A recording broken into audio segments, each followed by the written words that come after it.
Well, there's two interesting things to start our video off today. First off, how are you great and amazing, beautiful, awesome, overachieving people doing? Second off, I had no clue that Great Bend had a truck stop.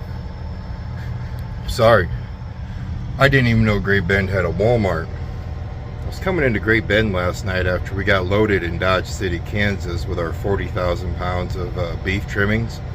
And I'm like, hey, wait a minute. I remember watching one of Super Trucker Dan's videos, and he said he was at a Walmart in Great Bend. I'm thinking, I've never seen one because I always take the all other route around town. I never go actually through town. So I made it halfway through town. I'm thinking, there's no Walmart here. I look over, and right here, there was about 30 trucks. I'm like, holy smokes, there's a Walmart truck stop. No, Walmarts aren't truck stops, but that's if they allow it, trucks park there. Alright, the other thing is, I think I have a front seal out of my beautiful yellow kitty cat here. I woke up this morning and I was doing my little trip walking around things and recognized I have some oil on the ground underneath my truck. I looked it over and I think my front seal's out. I've never had that happen. The back one was out when I first bought the truck, but I've never had the front one go out. That kind of sounds expensive. Well, we're not going to worry about that right now. We'll just keep adding oil to it and we'll get her fixed here sooner or later. We are about 400 miles from Dakota City, Nebraska, and that's where this load of beef trimmings is going. We have, I don't know, 6, 7. A normal person, 6 hours. Me, probably around 7 hours till we get up there. It's just the way I am. There's nothing I can say or nothing I can do about it. I just drive slow.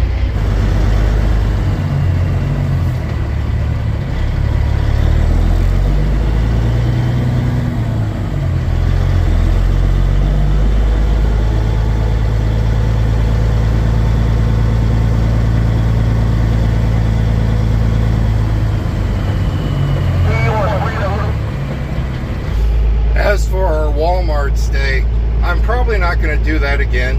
That was probably just because I was just super tired. I wanted to make it up to Holyrood and stay there, but I just couldn't do it. So I just pulled into here. I'm not really a big fan of Walmart stays, and it's in the middle of town. So when you start your day off, you're surrounded by people everywhere, versus you guys know my normal places where I park, they're really not around many people at all.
often wonder if I ever had a pretty truck, a pretty boy truck. You guys are just awesome. You guys that keep your trucks polished, always looking immaculate. I love it. It is just, I'm jealous every time I see them. But I always wondered if I would be, well, like this guy over here.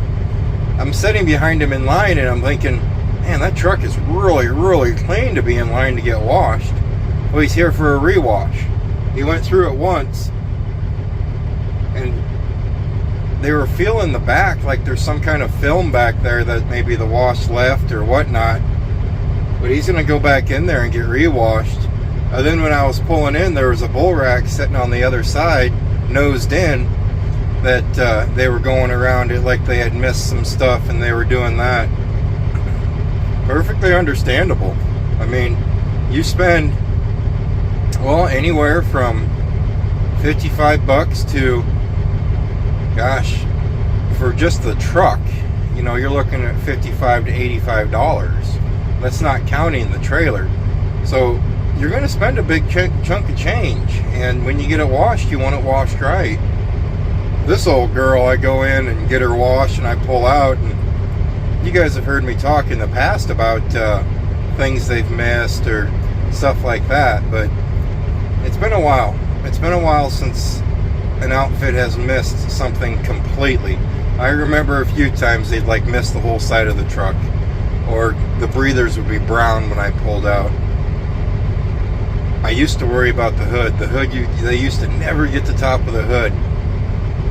We don't much worry about the top of the hood anymore. But I always wonder if I'd be like that. I think I would. Maybe. I don't know. I'm so sorry to say this, guys. Here, let me roll my streaky window down. I'm so sorry to say this if you own one. That is so ugly. So ugly. That's the brand new Peterbilt. I don't even know what number it is. They got rid of the 379 and then they went to the 389, which was okay. It just basically changed the headlights, gave the hood a little bit square of a look. What else? The mirrors, they put the mirrors on the cab. Little stuff like that when they went to the 389. But when Peterbilt did that abomination, I'm betting there's a lot of Peterbilt guys that are jumping over to Kenworth W900s now. Because as of right now, the W900 is still for sale, still being made, and you can still get it. I mean, it don't look nothing like mine on the inside. They're all fancy with rocker switches and neat gauges and stuff. But that's just something to see. The hood is shorter. It's fatter on the back. The cab is wider. It's like they're almost trying to make it an aerodynamic truck without making it an aerodynamic truck.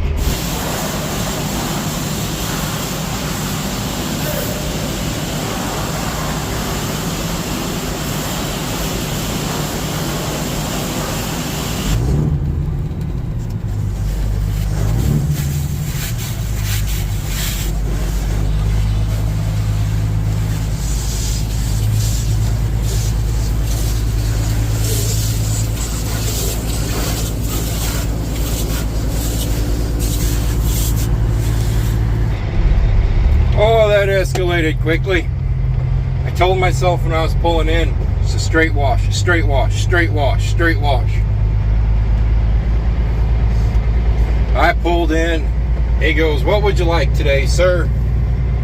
And I let him brighten the truck because there's nothing shiny left on first class. Brighteners where they do the aluminum, like the wheels and all that stuff. Hold on.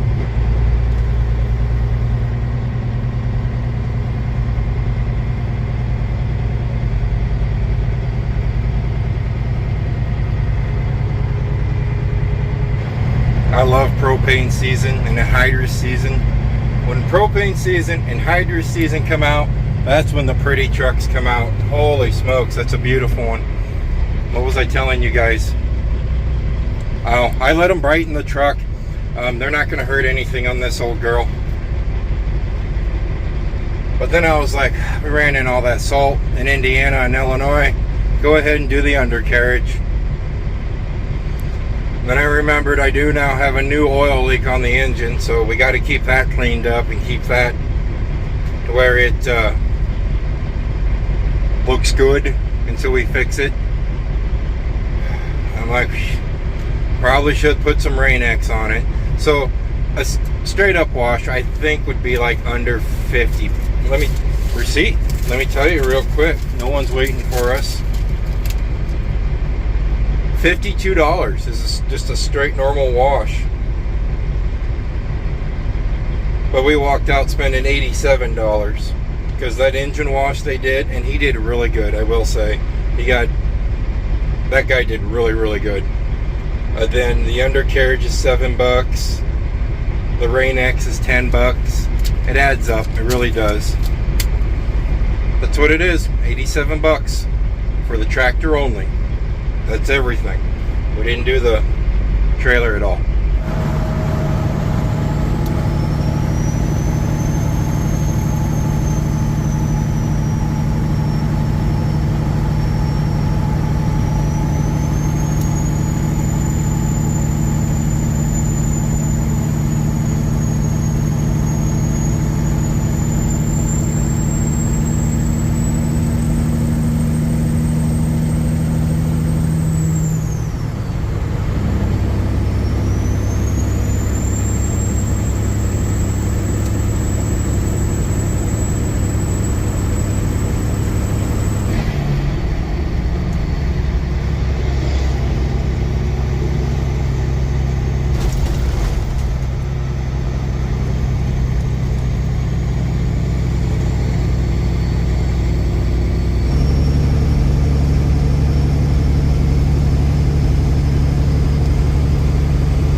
Holy eggnog and rum. We usually don't take Highway 81 all the way up through, well, we're by Bruning. I think it's Bruning, Nebraska right now on Highway 81. And usually we always cut off and take a 2-lane up through. And I think I'm going to stick to that 2-lane. Highway 81's getting brutal, man. I mean, we passed probably, over 20 just beautiful W900s. Just beautiful. And usually I would record those, but no. The road was just going insane, man. Can you see it right there? You got it? You see it?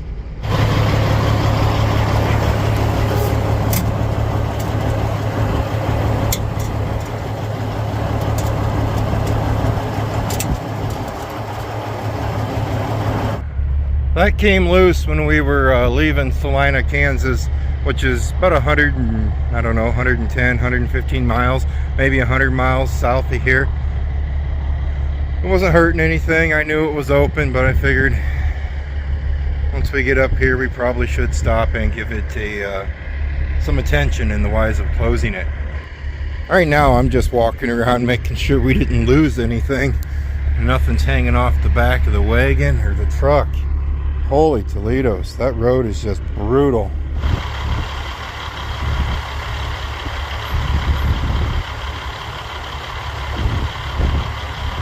The good side. I call the passenger side of first class the good side. I think I found a polish shop not too far from me. There's one in Odeboat, Iowa. I'd never even heard of it before. And then I buzzed across it on YouTube, or on Facebook, and I'm like, Odeboat, that's not too far from me. And then I seen billboards up on the interstate. I'm like, how am I missing this stuff? I don't know if they work on, because we're not fixing the paint or nothing, but I'd sure like to leave it with them for a day and just see what they could do with her, just to give her a little shine. We're coming into the perfect year to do that. I know, everyone says summer. I always say winter. Winter's the best time to do all your polishing and get all that done.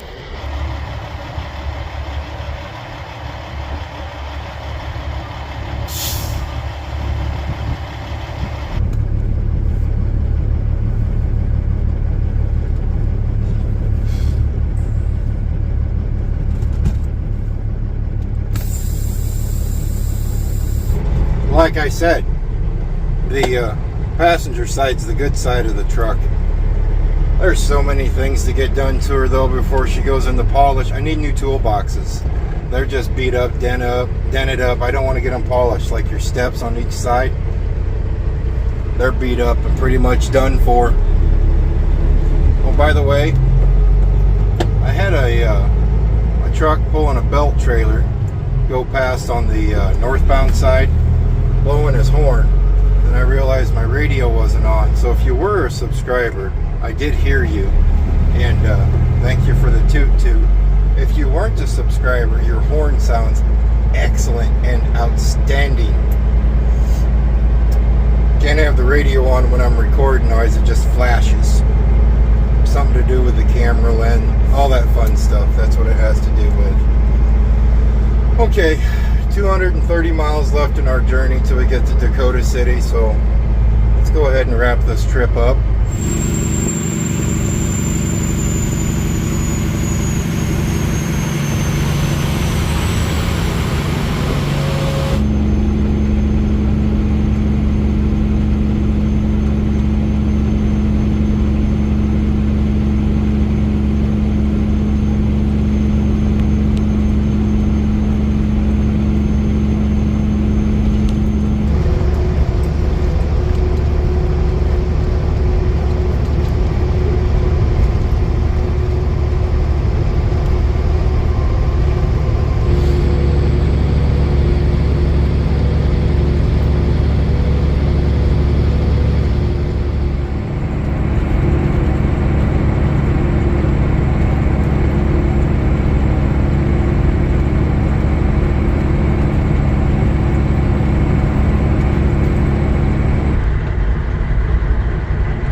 You know, the more I think about it, I think I might leave the bases on my new seats when I put them in, because when you buy new seats for trucks, they come with about it's probably about a foot base to them, and I always take that base out because I have a very long torso. My legs aren't that long, but I have a very long torso, so when I'm sitting in it, I kind of don't want to be all the way up in the air, just out of comfort, I guess you could say. But I think as I get older, I think I'm going to be okay being in the air. I don't know. We're going to try it though when we put new seats in first class. If you're curious about the no air thing, a lot of you have said, hey, put air in your seats, it'll help your back out a lot. For one thing, no, it doesn't. I tried it. For another thing, I get seasick going up and down like this. It annoys me.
It's cold out. And Kurt is a child and does not have a coat on.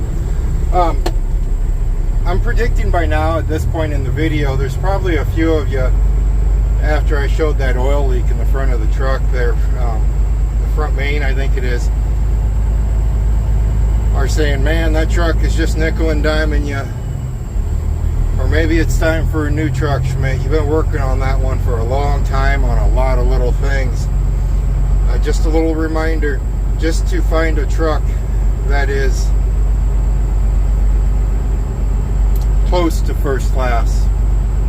Even though first class is beat up pretty good in the wise, the paint is kind of crappy, but everything else is doing okay. But just to find that, I'd be spending at least $100,000. So then you'd have that huge truck payment, and then the hold on, these places are swamped, and then the huge insurance payment and whatnot. So what you do is you just keep fixing. You fix. When it breaks, you fix it. When it's wore out, you fix it. If it looks like it might break, you fix it. If it leaves you stranded, you fix it. You just keep fixing. She's got over 2 million miles on it, so there's going to be a lot of quirks. And only, one of two things is going to happen here. Either it'll all be fixed. Hold on. Either you will get it all fixed, or you'll go bankrupt. One of those two things is going to happen with an old truck. That's all there is to it. So I just want, there's going to be a few of you in the comments that are going to say that. I can predict that coming a mile away. And if not, rock on, man. You guys are all on the right channel now on keeping old stuff on the road. She celebrates 25 years this year. December of 1999. First class was manufactured. December of 1999. She's 25 years old this month. We have our paperwork. Don't hit it. Don't hit it. You're going to hit it. Am I going to hit it? Don't hit it. Woohoo! We didn't hit it. So yeah, she's 25 years old, man. Not too shabby for a 25-year-old truck with over 2 million miles on it. We got some plans for her next year, next calendar year. We got to finish that rear end all up, get all that stuff fixed up. The seats, of course. Boy, I sure would like to get it polished. I would like to, but it's not a live or die thing. I guess I could have told you guys we're in Dakota City, Nebraska right now. We dropped off our loaded trailer. We grabbed an empty trailer. We're going to run over to Sioux City. They're just across the river. And drop this empty trailer off at the yard. I'm going to top the fuel tank up, but I'm going to drop it off at the yard, and then we're going to grab our next loaded trailer because it's ready to go. That's what's going on. Sometimes I forget that not everybody knows this whole routine by now because we do a lot of the same stuff. So you just got to remind me sometimes.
You know, if I want to get into shape, that's really all I need to do is start chasing the camera again. I used to chase the camera around a lot at the beginning and midway, and whenever I felt Sprite on the YouTube side of things. I know it's only going to be less than a minute probably worth of clips, but you got to get out, go set the camera up, go back. A lot of times the backing in ones, like you're back in, set the camera up, pull back out, back in. You want to do that where people aren't watching you. There's a few times back when I used to do it all the time. I had a guy sitting there staring at me and he goes, "What are you doing?" Because it was one of those setup clips to where I would back the truck in, set the camera up, pull the truck out, back the truck in. But you just got to know I do all this with one camera. I used to have 3, and it's just too much work. I love you guys, I truly do, and you guys are phenomenal. But I've come to the conclusion I don't think a lot of people like an over-edited video, because I'm rambling. Okay, so we have our trailer behind us now, and it is loaded. Fuel tank is full, and that's it. I'm done. 450 miles today. This doesn't have to be down there till tomorrow night, so we have plenty of time. I'm gonna leave you guys right here. Thank you for watching. You guys stay safe, and as always, I'll see you next time.